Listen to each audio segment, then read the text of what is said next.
Sejam bem-vindos para o terceiro vídeo da história das ideias políticas baseado no trabalho de Marcel Prelot. E nós, no último vídeo, no número 2, no vídeo 2, tínhamos ido até Lamartine, não é? Tínhamos começado de Montesquieu até Lamartine e hoje vamos iniciar com o liberalismo católico e vamos até Ernest Renan, um bocadinho antes do nacionalismo.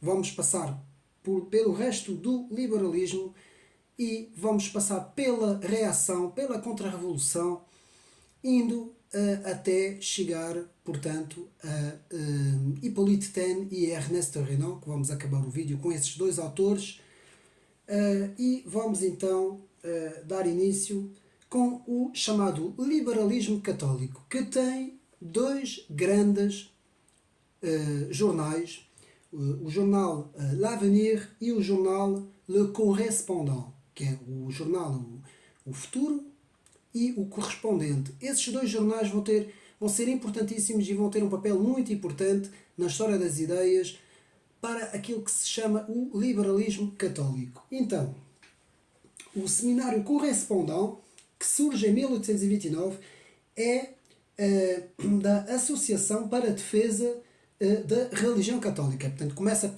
por ser digamos assim, um jornal que vai defender a fé católica, que surge no século XIX, no início do século XIX, e vai defender a fé católica.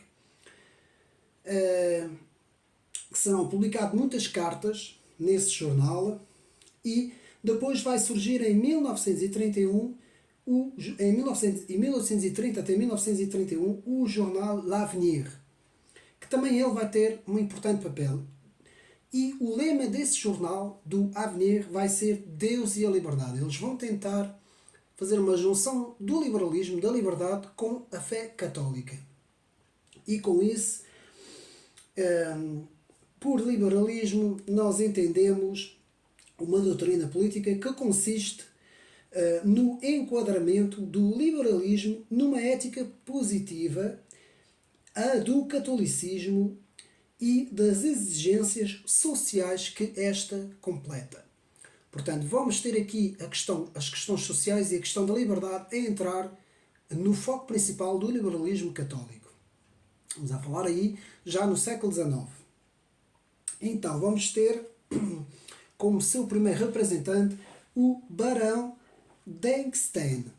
O Barão de Enghien, que nasce em 1790 e morre em 1861, Ferdinand Enghien é, antes de tudo, uma figura literária da família judia, convertido ao protestantismo mais tarde.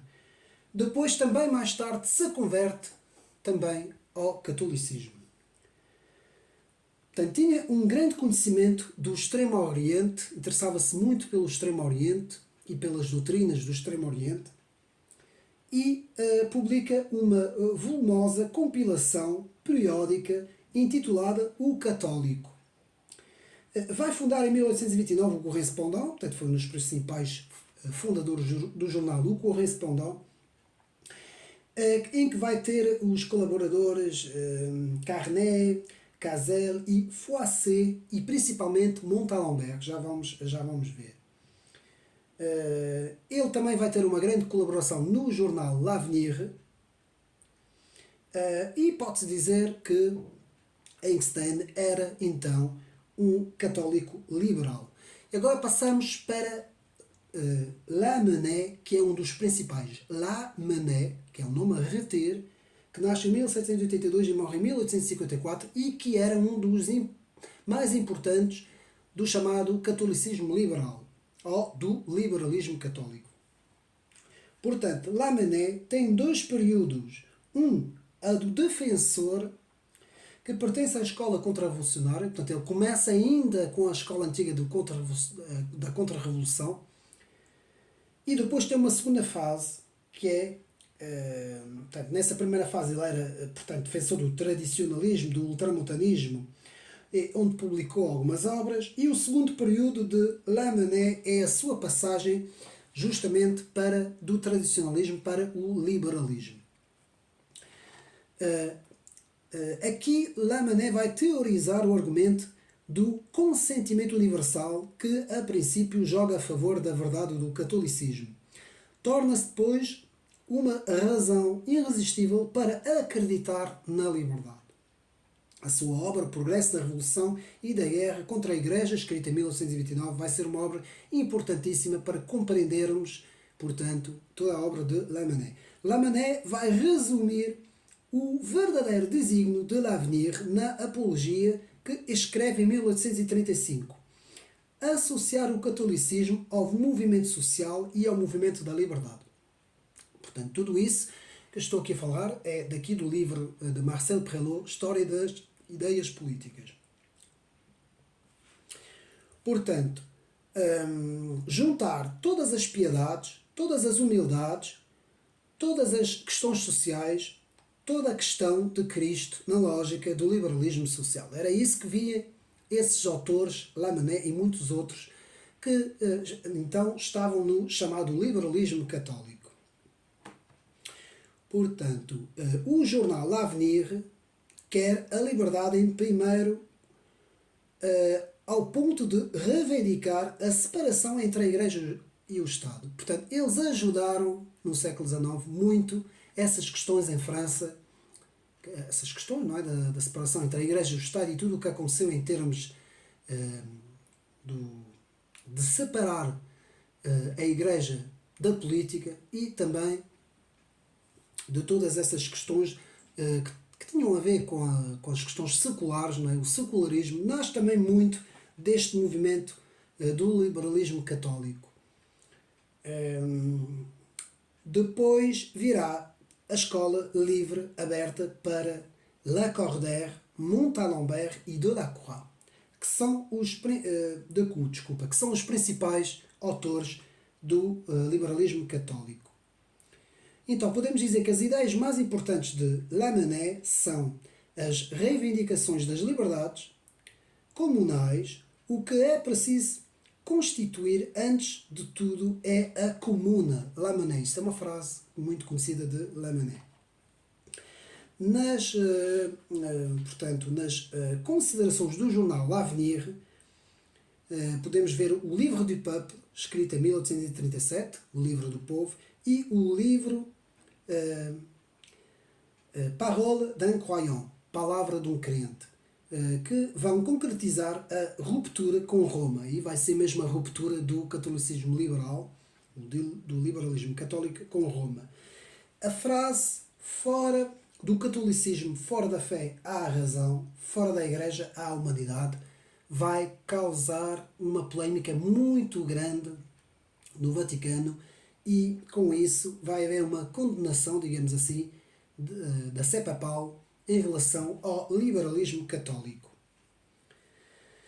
Portanto, uma carta escrita em maio de 1833 do abade Combalot e que vai ser condenada pela Igreja.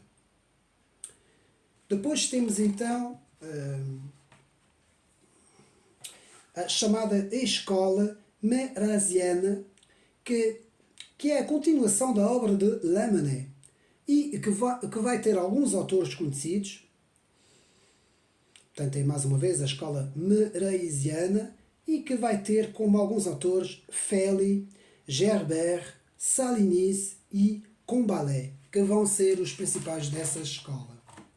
Todos eles vão defender em comum o conceito da liberdade, o conceito da defesa do social. Portanto, todas essas coisas, vamos ver a influência que o socialismo também teve nessa escola do liberalismo católico. Então chegamos ao padre Henri Lacordaire, que nasce em 1862, 1802 e morre em 1861. O padre Henri Lacordaire, abade Lacordaire, tinha uma grande influência das ideias de Rousseau no seu pensamento. Lacordaire repudia o individualismo e abraça a ordem social. Aqui vemos já um deslocamento do pensamento do individualismo liberal para o social, não é? Para as ideias sociais, que depois vão aparecer com o socialismo. Portanto, Lacordaire é um homem naturalmente um ser sociável e, por conseguinte, naturalmente em prol do socialismo. É a autoridade que fornece a ordem social para Lacordaire, uma superioridade que produz a obediência e a veneração. Introduz os irmãos pregadores contra a ordem da Inquisição, manifestação viva da liberdade e da democracia nas obras do padre Henri Lacordaire. A sua obra Memória destina-se principalmente ao povo. Aqui aparece uma das teses do liberalismo católico, a solidariedade entre as liberdades. Vejam bem. Defendendo o progresso, ele próprio se autodomina cidadão do futuro. De 1848, encontra-se na ala esquerda do liberalismo católico. Vemos aqui uma passagem já completamente para a esquerda destes autores. E foi Frédéric Ozaman que batizou esta corrente de democracia cristã. Portanto, Frédéric Ozaman vai batizar esta corrente mesmo de democracia cristã. Assim nasce a democracia cristã.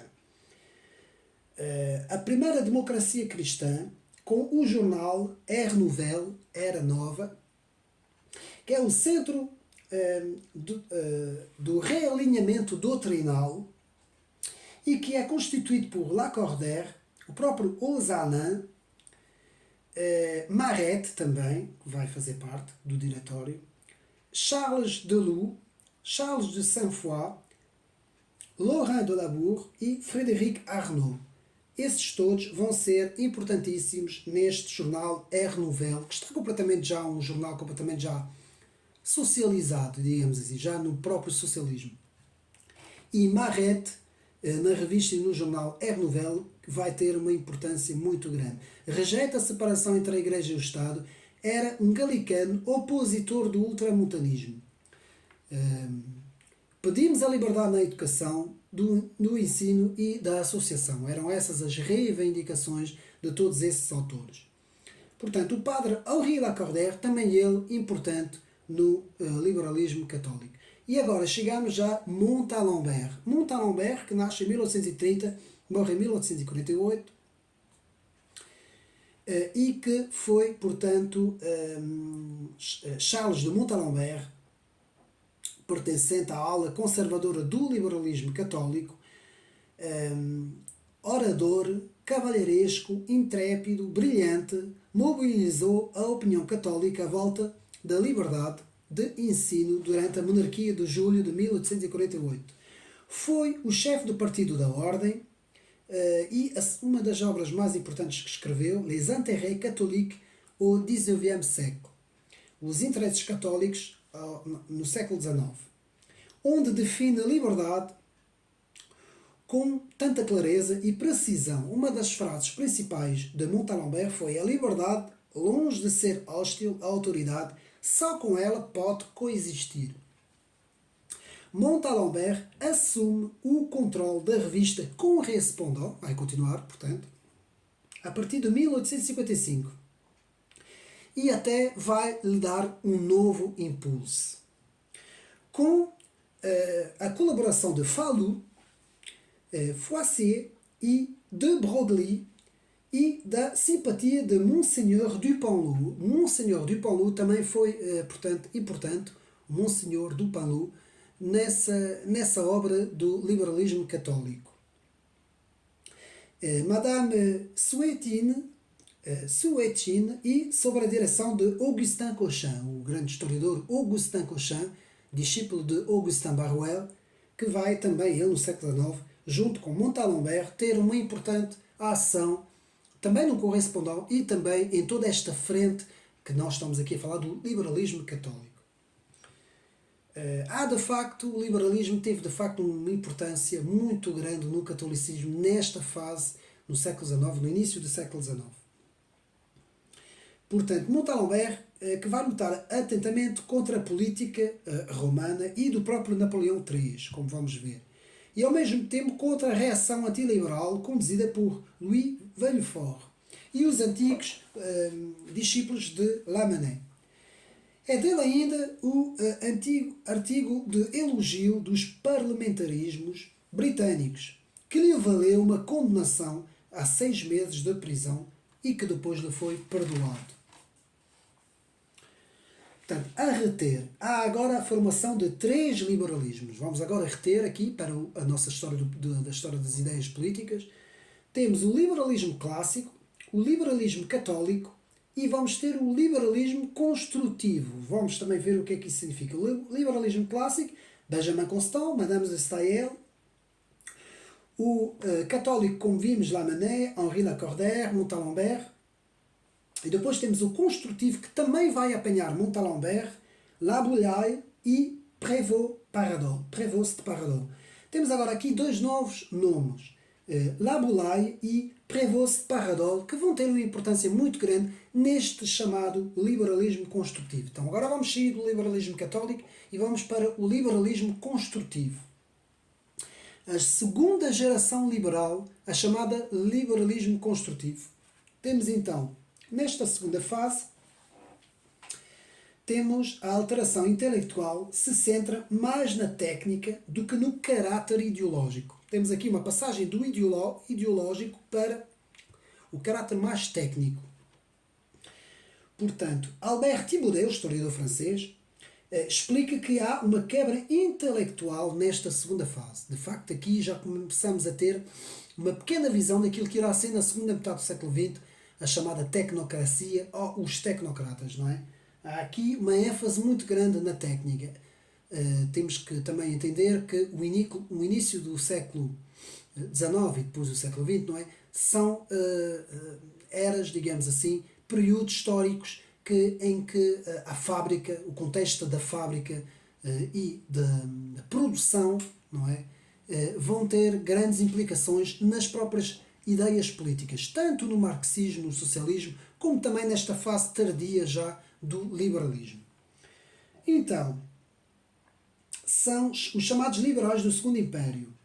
A de Vigny diz, nesta época, por volta de 1235, que o governo menos mau é o que se mostra menos, se sente menos e se paga menos caro. Portanto, ideias liberais, não é? Como sabemos. O segundo liberalismo está mais interessado em arrumar o liberalismo dos antigos do que afirmar a dos modernos. Há uma nova orientação orleanista com Victor de Broglie, 1860. Saber a tripartição das direitas francesas, a orleanista, bonapartista, ainda não existiu o galismo, portanto é bonapartista, e também legitimista. Então, depois temos uma tendência republicana com Jules Simon, 1859. E chegamos então a Édouard Laboulaye, que nasce em 1811 e morre em 1883. Laboulaye, René de Laboulaye, Édouard René de Laboulaye, Lefebvre, jurista, poeta, autor e maçom francês. Discípulo, confesso, de Benjamin Constant, tem uma obra muito interessante, Cours de Politique Constitutionnelle, curso de política constitucional. Americanizante, discípulo de Tocqueville, muito admirador da política norte-americana, nascente dessa altura, escreve ainda uma história política dos Estados Unidos da América. É dele a teoria das constituições. Deseja para a França a Constituição dos Estados Unidos. Há o episódio do desenvolver o tinteiro, portanto houve aí um episódio, em que neste episódio os próprios alunos de Laboulaye teriam dito devolve o tinteiro a quando do plebiscito de 1970, em que o próprio Laboulaye teria participado. Alunos gritaram na sala de aula devolve o tinteiro, como forma de protesto, no famoso episódio cómico de que o próprio Prévost Paradol critica e chama de episódio cómico de Édouard Laboulaye, que foi depois criticado pelos seus próprios alunos. E depois passamos então para Anatole Prévost Paradol, que nasce em 1829 e morre em 1970 e que também ele faz parte deste liberalismo construtivo. Apesar de possuir os mais ricos dons, falhou na vida. vindo a suicidar. Portanto, ele suicidou-se. Aluno da Escola Nacional Normal Supérieure, foi um publicista parisiense. Também foi um polemista nos debates. A sua obra principal, A França Nova, escrita em 1968, La France Nouvelle, teve um grande impacto na política francesa nessa altura. Descreve no livro 2 as instituições e os princípios do governo que convém à democracia francesa. Prévost Paradol mostra que o regime parlamentar pode ter de tirânico se o poder de dissolução for na prática excluído das instituições. Foi um dos primeiros liberais nacionais e depois suicidou-se porque não conseguiu resistir à declaração de guerra à Prússia, motivo que lhe valeu um choque psicológico. Foi por causa disso que ele, portanto, se suicidou. Portanto, ele próprio também vai abandonar o cosmopolitismo. Uma ideia que começou por essa altura a ser abandonada. Podemos até dizer que foi um liberal nacionalista e orientou o liberalismo para a nação e para o colonialismo. Daí aos empreendimentos do ultramar, um ponto de partida idealista. A bandeira da França é para ele o progresso e a liberdade. E agora vamos chegar ao chamado liberalismo extremista. O que é o liberalismo extremista? Bom, o liberalismo extremista podemos quase dizer como anarquismo. E até podemos dizer, o anarquismo seria lógico dizer que é o resultado do liberalismo extremado. Ou seja, o liberalismo levado ao seu extremo. O próprio Charles Maurras dirá mais tarde, um liberal é um anarquista que se desconhece e cuida do nó da gravata. Frase muito conhecida de Charles Maurras. Então podemos dizer que há três fases de uma vertente anarquista no liberalismo. Temos o anarquismo dos economistas, liquidador do Estado, temos o anarquismo radical anticlerical e temos o anarquismo filosófico fundador do chamado egotismo. Então, a preocupação primeira de todo o liberalismo é de limitar ao máximo as atribuições do Estado. Reduz ao máximo o seu papel, a teoria do Estado minimalista, de Benjamin Constant, reduzir pouco a pouco os serviços do foro público, com a emissão da moeda, transporte, distribuição de correio, por aí fora. O Estado passa, então, a ser inútil, segundo a visão destes autores. E depois temos G. Molinari, que também é um anarquista liberal, que vai levar o anarquismo ao extremo, o liberalismo anárquico ao extremo. Depois passamos para Paul-Louis Courrier, nasce em 1772 e morre em 1825, é o anarquismo concreto de Courrier. É um amante da Grécia Antiga, oficial da artilharia, mas indisciplinado, retira-se para Touraine e torna-se camponês. É um radical que critica o poder e os poderosos, coroa, governo, nobres, clero, notáveis. O seu opúsculo, Conversas em Casa da Condensa de Albânia, que vai ter um importante papel também para o liberalismo extremista. Depois temos então o Émile Chartier, temos muitos autores, meus amigos, têm que ter paciência porque são muitos, e este Émile Chartier vai ser conhecido num panfleto A Petição das Duas Câmaras, escrito em 1816, contra o clero.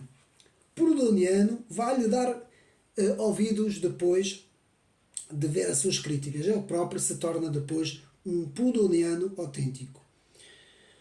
O individualismo é para ele o motor principal da sociedade. O povo vale mais que os seus mestres. Chama a sociedade de animal e chama o contrato social de antissocial. A máxima de Émile Chartier é obedecer com o corpo, nunca com o espírito. Vejam bem as tendências políticas, como elas se desenvolvem, como elas digamos assim, conseguem se movimentar no espaço e no tempo. E depois temos o bem conhecido Gaspard Schmidt Stirner, estudante de filologia, teologia e filosofia em várias universidades, frequenta o grupo dos intelectuais Os Libertos e tem uma frase muito conhecida: a sociedade não passa de uma coleção de indivíduos. É mesmo liberalismo extremado no seu ponto máximo. Para Stirner, o homem é irreal. Sua ideia é o eu mesmo. O eu só conhece a si próprio, só se ama a si próprio, liberto de todos os dogmas e de todas as normas sociais. É apolítico, é antipolítico, antiparlamentar e só a associação dos indivíduos pelo que o eu que serve a sociedade. Vejam bem o pensamento desses liberais extremistas.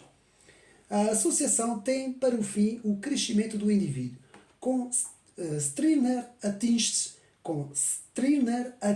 o último extremo do liberalismo.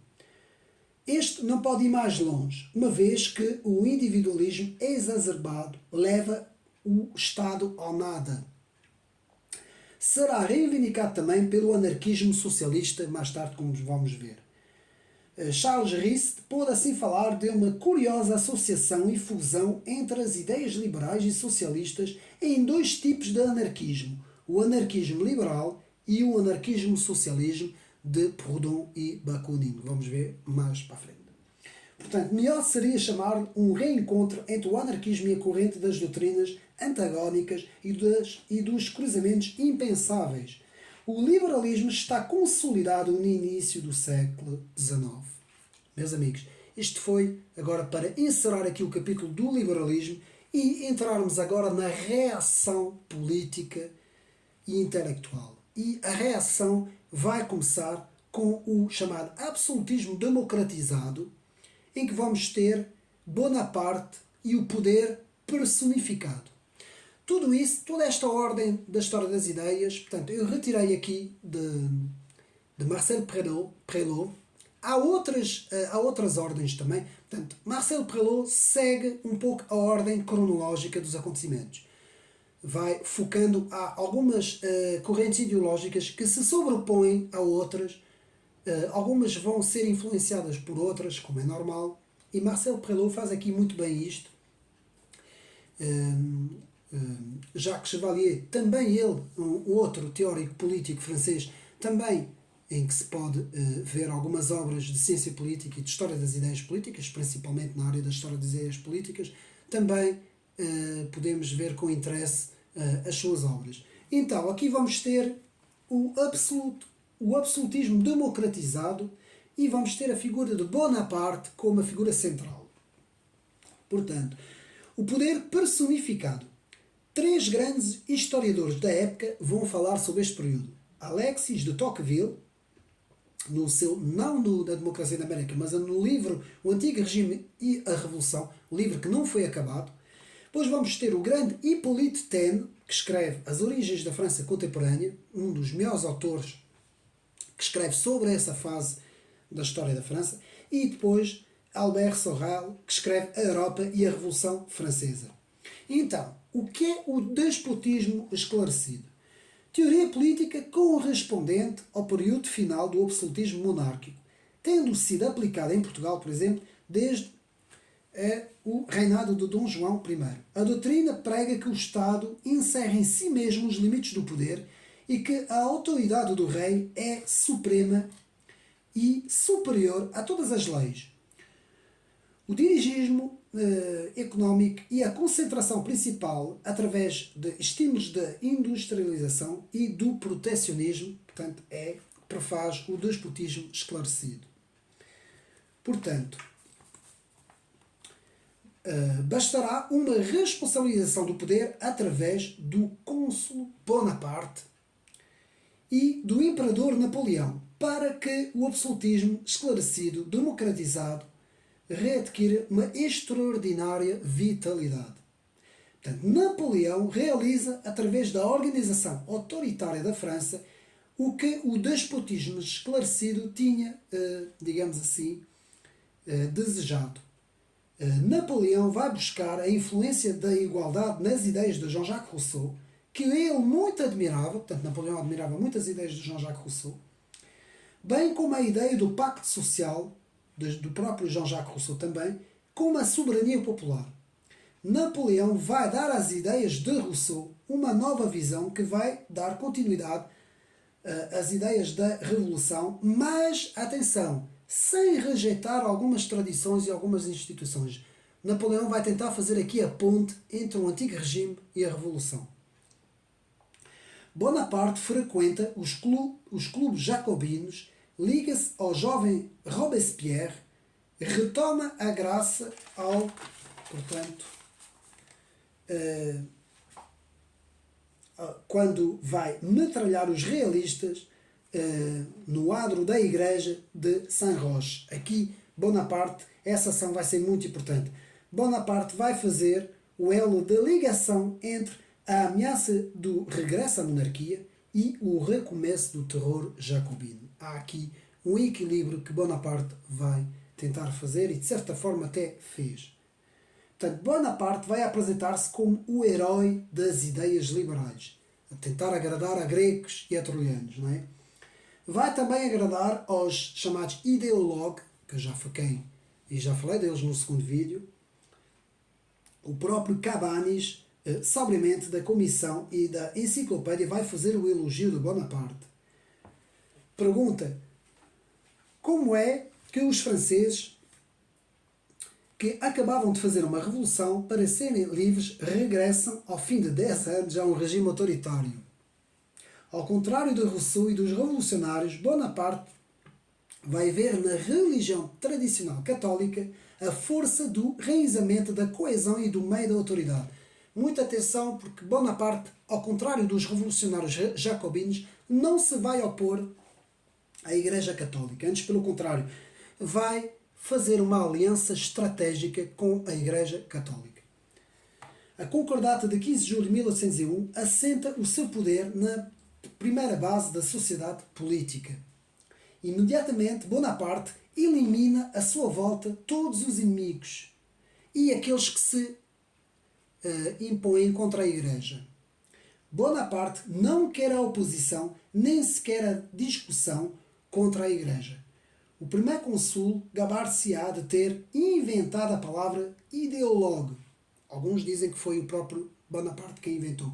E também de os ter afastados. Bonaparte resolverá a educação, quer num ensino puramente profissional e completamente especializado. Há também aqui uma ação muito grande em termos no ensino, não é? No Ministério da Educação então. Bonaparte vai ter aqui uma ação muito grande. Os próprios ideólogos se vão opor a Napoleão. Então, Bonaparte pretende governar e depois reinar por direito popular e não como um chefe de Estado eleito por Assembleia ou um César designado e mantido pelo poder do exército. Portanto, aqui Napoleão tem esta nova visão que vem da Revolução Francesa, abraça a nova visão da Revolução Francesa, mistura algumas coisas das instituições antigas, abraça a aliança com a Igreja Católica e tenta fazer uma coisa nova, típico daquilo que acontece a seguir a uma revolução. Portanto, a soberania do povo é para ele a única coisa bem definida no espírito dos franceses. Bonaparte considera, ao contrário de Rousseau, que pensa que a vontade geral não pode ser representada. Aqui, Bonaparte tinha uma grande diferença em relação a Rousseau, e ao contrário de Sieyès, que já vimos, que pensa que só o poder legislativo o pode representar. Napoleão considera o governo executivo como o único e verdadeiro representante da nação. Pois, tinha que ser. A vontade nacional, Bonaparte vai também recusar Montesquieu e as ideias da tripartição. Bonaparte é um admirador do Grand Siècle, do século XVII, e das suas fontes, fortes disciplinas sociais, morais e intelectuais. Gostaria que a França gerasse os Descartes, os Pascals, os Cornelis e os seus bispos, e também muito ao estilo de Bossuet. Portanto, Bonaparte era um grande admirador também da cultura clássica e da cultura do chamado Le Grand Siècle, o grande século. Bonaparte vai até ao ponto de identificar o trono imperial com a nação. A nação está no trono e o trono está na nação. Frase de Bonaparte. Vou repetir. A nação está no trono e o trono está na nação. Do outro modo, não há monarquia, dizia o próprio Napoleão Bonaparte. E agora vamos passar para Napoleão III, o antiliberal e o Segundo Império. É muito importante nós focarmos a França, e Marcel Perelot faz isso na história das ideias políticas, porque a França tem um impacto muito grande em toda a Europa nessa altura, meus amigos. Então, Napoleão III refaz viver a história e o passado. Escreve a obra Uma Vida de César, é a doutrina da detenção do poder absoluto de um só por um César que representa o povo. Portanto, Napoleão III se opõe à contra-revolução e é dele esta frase: não quer ter nada a ver nem nada em comum com uma reação do antigo regime. Portanto, ele opõe-se à contra-revolução. Renova esta afirmação no preâmbulo da Constituição de 1952. Estes reconhecem e confirmam os grandes princípios proclamados em 1789 e que são a base do direito. A frase de Napoleão III tomo como a coroa o nome de Napoleão III porque a lógica do povo me a deu nas suas aclamações, porque é próprio do povo me ter dado esse nome, porque a nação a retificou. É assim que Bonaparte III se apresenta. E com isto culminamos na chamada Contra-Revolução. Meus amigos, vou ser rápido na Contra-Revolução. Primeiro porque eu quero ir ainda mais longe, temos mais coisas para ver. Segundo porque eu já tenho um vídeo, podem ver, um vídeo mesmo que fiz há pouco tempo, só mesmo a falar sobre a Contra-Revolução, o que é a Contra-Revolução, quem são os autores da Contra-Revolução. Então eu vou passar aqui muito rapidamente, por alto, os principais. Temos então Edmund Burke, não é? O grande Edmund Burke, todos nós conhecemos, nasce em 1729 e morre em 1797. O que é que podemos dizer rapidamente? Escreve Reflexões sobre a Revolução em França, 1790. É um contra-revolucionário, amante dos costumes e da tradição. Burke é inimigo de tudo o que é abstrato, partidário da natureza e da história, adepto dos valores da experiência e dos costumes, contra as construções políticas racionais e artificiais, é isso que temos que reter, tradicionalista, panfletista, escritor de cartas, muito bom orador, conservador por costumes. Passamos, tem que ser rápido. Vamos agora a Joseph de Maistre. Nasce em 1753-1921. Jurista de formação, magistrado, ministro do Estado na Prússia em 1803. Tem dois grandes livros, tem mais, mas esses vamos ficar apenas nos dois maiores livros. Soirée de Saint-Pétersbourg, escrito em 1921, Serões em São Petersburgo, e em que tem a frase Deus faz os reis ao pé da letra, e temos também Mestre como metafísico da política. Seu livro Considerações sobre a França, escrito em 1797, é o trabalho principal, que eu já reli várias vezes. Portanto, o governo temporal da Providência, ele vai falar sobre o governo temporal da Providência.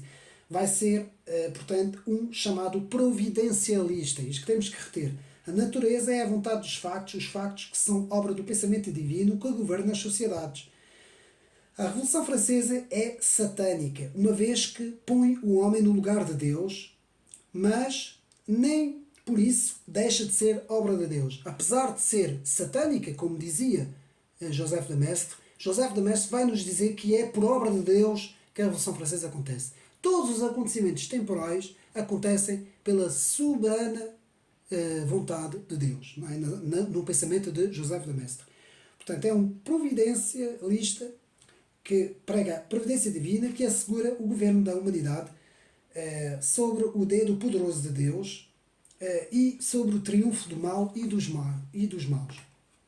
Agora, passamos, tem ainda uma frase importantíssima que é que se opõe ao humanismo abstrato, que vê o ser humano como humanismo mesmo, em que vai dizer que já viu franceses, alemães, russos e até persas, por intermédio da obra de Montesquieu, mas que o homem nunca viu, não conhece essa palavra homem, conhece os russos, alemães, ingleses, os franceses e por aí fora, mas ele vai fazer uma crítica muito grande desta, digamos assim,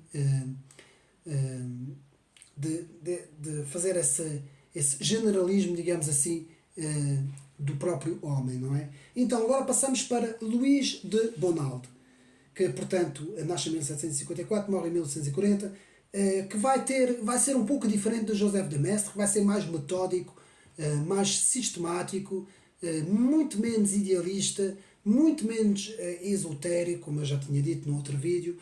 O primado do pensamento contra-revolucionário é metódico, vai ser um estudioso, trabalhador do pensamento, foi sem dúvida quem mais contribuiu para o reforço do intelectualismo da escola da contra-revolução. É um gentilhomem, um gentleman, um gentilhomem,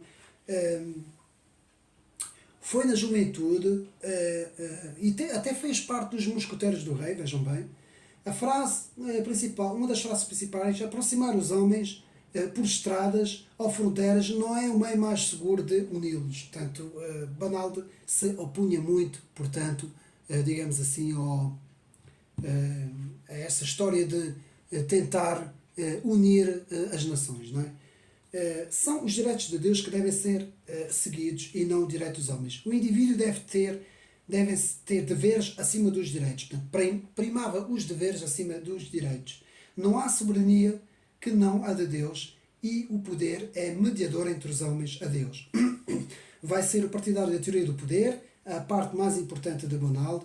O livro Teoria do Poder Político e Religioso na Sociedade Civil, obra importante também. A vontade e a lei, a ação e o governo, vai ser tudo temas desenvolvidos pelo próprio Bonald. E Bonald tem ainda aversão à República e à democracia e também vai teorizar algumas ciências, como podem ver no meu vídeo sobre a contra-revolução. Passamos para Latour du Pin, outro contra-revolucionário. Latour du Pin, que é a verdade da restauração. Marquês de Latour du Pin, doutrinário monarco-corporativa, que é a doutrina de Latour du Pin, com a obra dos círculos católicos operários, com a participação do orador, o Conde Albert de Meaux. Ora, o que é que podemos dizer? A doutrina de Latour du Pin, a restauração monárquica e a reconstituição corporativa. Portanto, o corporativismo tem em Latour du Pin o seu primeiro doutrinário. Portanto, na obra Ver uma Ordem Social Cristã, escrita em 1882, em que o corporativismo monárquico opõe-se não só aos direitos revolucionários republicanos, mas também aos direitos parlamentares ingleses e à monarquia orleanista, muito importante. É preciso construir uma representação corporativa assente numa organização da nação por corpos profissionais. Sendo a reorganização corporativa da sociedade, a representação corporativa decorrerá dela naturalmente. O efeito é designado unicamente pelos chefes de família estabelecidos e que exercem uma profissão útil da sociedade. Posteriormente, o corporativismo vai se ligar ao nacionalismo, será um dos grandes temas políticos dos anos 30, meus amigos. Pois vamos ver isso mais para a frente, quando virmos o nacionalismo. Agora, já vimos os contra-revolucionários, vamos passar agora para o positivismo, que é uma corrente que também aparece nessa altura, um bocadinho depois, em que vamos ter o seu grande teórico Auguste Comte, que nasce em 1798 e morre em 1957, em que nos vai falar sobre a sociocracia. Já vamos ver o que é que isso quer dizer. Portanto, do tradicionalismo ao positivismo. O tradicionalismo conduz no plano político ao corporativismo, no plano intelectual leva ao sociologismo. Portanto, a pretensa revelação primitiva reduz-se à instituição de uma ordem física entre factos e de uma ordem racional entre ideias. Portanto, Auguste Comte vai fundar um sistema sobre a lei dos três estados, bem conhecido para quem estuda filosofia, que a humanidade vai percorrer sucessivamente. Portanto, o estado teológico, o estado metafísico e o estado positivo ou científico, que é o último estado. Eu não vou falar muito sobre isso, meus amigos também já sabem. Portanto, o estado positivo cresce mais em 2 séculos do que ao longo de todo o percurso anterior, vai dizer, portanto, Auguste Comte. Portanto, houve um grande desenvolvimento entre quando há a passagem do estado metafísico, o segundo estado, para o terceiro estado, o estado científico, ou positivo. Portanto, o espírito positivo, cuja aplicação sistemática e constante dá origem à doutrina denominada positivismo, que tem dois sentidos. O primeiro, na ordem lógica e ontológica, opõe-se ao negativo. O segundo opõe-se conjuntural e que se baseia em factos verificados. Portanto, depois isso vai dar origem às correntes do positivismo lógico por aí fora. Augusto Comte vem assim partir dos concretos da nação e povo para a nação da humanidade. A humanidade tornará-se o gênio supremo para Augusto Comte. Ele vai até criar com isso uma religião da humanidade. Portanto, a sociocracia, teoria política de dominação da sociedade, e a sociolatria, que é a religião da sociedade, ou seja, idolatrar o próprio Estado. Auguste Comte reverencia profundamente Aristóteles, destorar na realidade a sua obra, empurrando-a da cidade para a humanidade. O que Aristóteles tinha mais ou menos teorizado em relação à cidade, não é? A cidade política, Auguste Comte vai pôr isso em relação à humanidade. Portanto, a humanidade é o objetivo final para, digamos assim, Auguste Comte. O seu livro principal, Cours de Philosophie Politique, ou Curso de Filosofia Política, vai ter um impacto muito grande, digamos assim, em toda a sua filosofia. Portanto, a influência do positivismo. Foram vários os políticos e autores que foram influenciados pelos positivistas. Citamos alguns nomes, mas amigos, está tudo aqui, mais uma vez eu digo, na obra de Marcel Prelot. Então, temos o discípulo de Auguste Comte, Littré, os fundadores da Terceira República Francesa, Arthur Brand, Léon Gambetta e Jules Ferry, que vão se reivindicar de algumas ideias de Auguste Comte. Mas foi sobretudo nos autores da Contra-Revolução, contra os seus mais ilustres representantes, Hippolyte Taine e Ernest Renan, vamos ver a seguir já, e no domínio político mais tarde vai inspirar até o próprio nacionalismo integral de Charles Maurras. Agora, passamos para os dois últimos deste vídeo, em que vamos analisar Hippolyte Taine e Ernest Renan. Meus amigos, para mim são dois autores fundamentais, principalmente Hippolyte Taine, nasce em 1828, morre em 1993.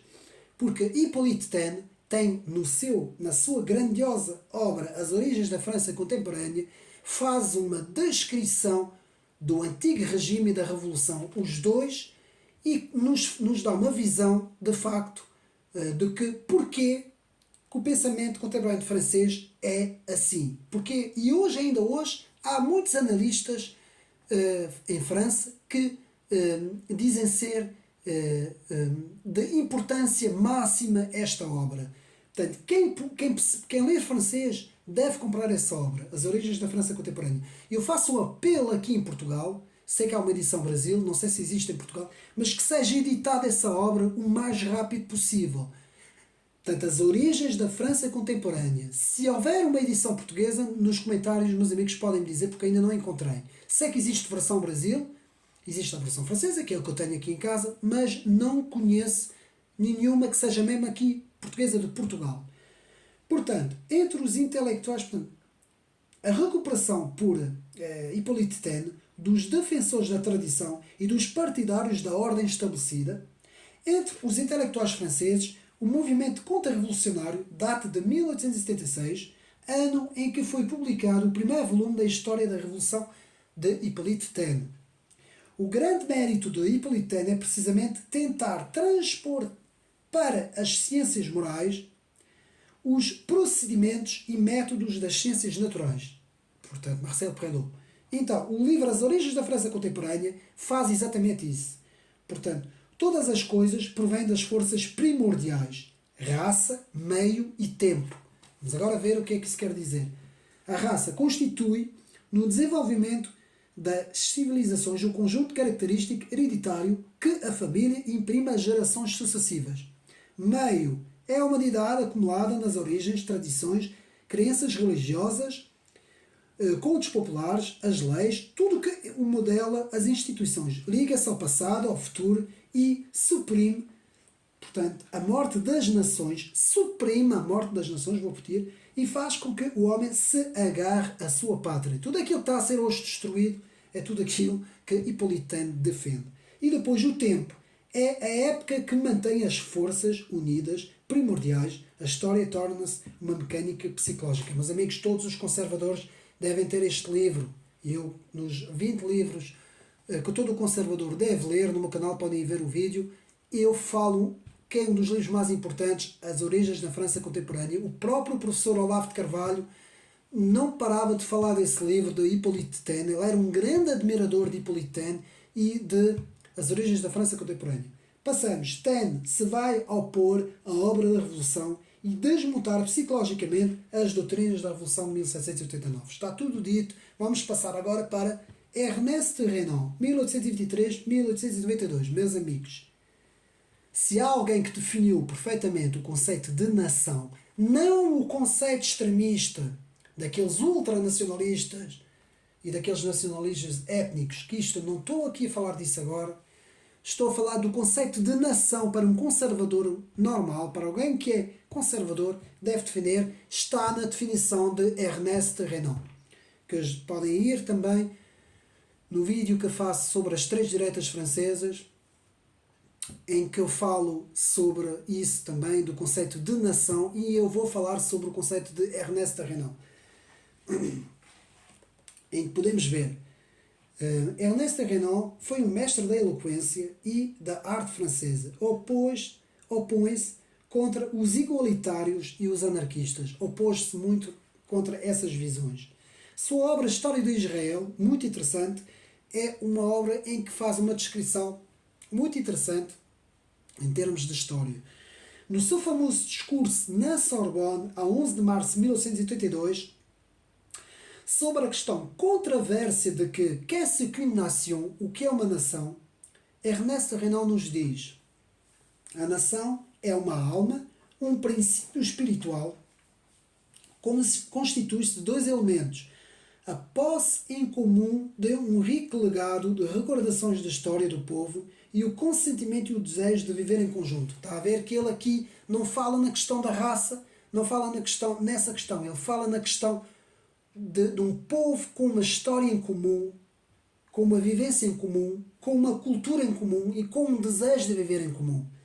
Portanto, nota-se que Renan vai esvaziar o conceito de raça, principalmente o conceito de nação, em ideia germânica. Ele opunha-se àquela ideia germânica alemã que deu origem à Segunda Guerra Mundial, não é? Como nós podemos ver. Então, chegamos ao fim deste vídeo e vamos entrar no quarto vídeo, no vídeo do nacionalismo. Estou a seguir, portanto, a ordem de Marcel Prelot. Quem comprou o livro ou quem tem o livro, vê que eu estou a seguir a ordem, que para mim é talvez a melhor ordem aqui, escrita em português aqui em Portugal, dentro da história das ideias políticas.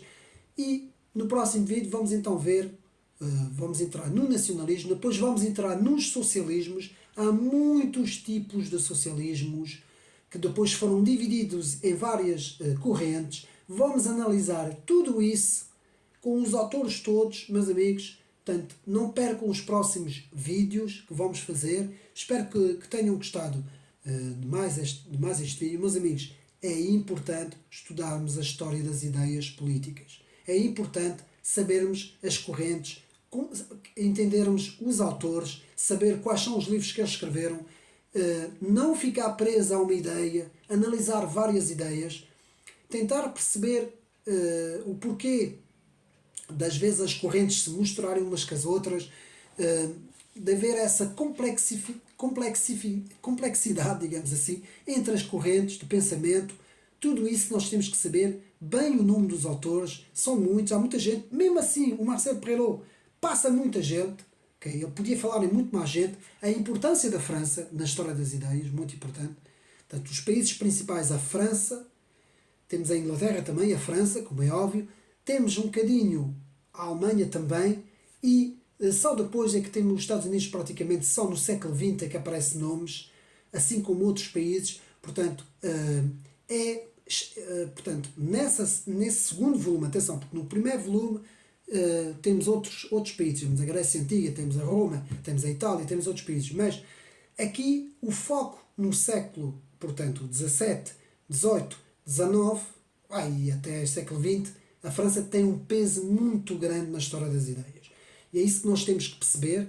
Marcel Prelot é um dos principais autores dentro da história das ideias, da ciência política, e é importante nós, para quem puder adquirir o livro, não sei se ele ainda existe à venda ou não, mas é importante nós, portanto, estudamos as ideias. Se não conseguirem encontrar este livro, há um livro muito bom do já falecido professor Freitas do Amaral sobre a história política, a história das ideias políticas ocidentais, que é assim o nome que eu tenho aqui também, que é também um livro importantíssimo que nos ajuda também, para quem não conseguir encontrar este aqui, e que faz também uma exposição muito interessante dentro dos autores e dentro da história das ideias políticas. Meus amigos, espero que tenham gostado mais deste vídeo.